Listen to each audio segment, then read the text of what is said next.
യേശുവിൻ സ്നേഹവും സമാധാനവും എല്ലാവർക്കും നേരുന്നു.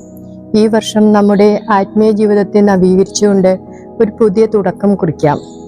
പൂജരാജാക്കന്മാർ വിശുദ്ധിയുള്ളവരും വിജ്ഞാനത്തിൽ അഗ്രഗണ്യരും ജ്യോതിശാസ്ത്രത്തിൽ ഭാഗ്യം പറയുന്നവരും ഹൃദയകാഠിന്യമില്ലാത്തവരുമായിരുന്നു.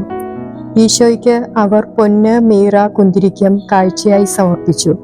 ഇതിൽ പൊന്ന് ഈശോയുടെ രാജ്യത്വത്തെ അംഗീകരിക്കുന്ന ഭാഗമായി മിൽക്കിയോസ് സമർപ്പിക്കുന്നു. എല്ലാ മനുഷ്യരിലും ദൈവത്തിനു വേണ്ടിയുള്ള ദാഹമുണ്ട്. ജ്ഞാനം ഉള്ളവരാണ് ജ്ഞാനികൾ. ഇവർ ദൈവഭക്തിയുള്ളവരും സത്യസന്ധതയുള്ളവരും കൽപ്പനകൾ പാലിക്കുന്നവരുമായിരുന്നു. ഓരോ ദിവസവും സന്തോഷം നിറഞ്ഞ ജീവിതം അനുഭവിക്കാൻ ഈ ക്രിസ്മസ് നമ്മളെ സഹായിക്കട്ടെ. നമുക്ക് മറ്റുള്ളവരെ സ്നേഹിക്കുവാനും അവരോട് ആത്മാർത്ഥമായി ക്ഷമിക്കുവാനും അവരോട് ഒത്തു പ്രവർത്തിക്കുവാനും ദൈവം നമ്മളെ അനുഗ്രഹിക്കട്ടെ. ക്രിസ്മസ് ഒരു പുത്തൻ തുടക്കത്തിൻ്റെയും പുനർജന്മത്തിൻ്റെയും സന്ദേശമാണ്. ജീവിതത്തിൽ പുതിയ സന്തോഷവും സമാധാനവും ഉണ്ടാകുവാൻ സ്നേഹപൂർവ്വം എല്ലാവർക്കും ഒരു ക്രിസ്മസ് ദിനം ആശംസിക്കുന്നു.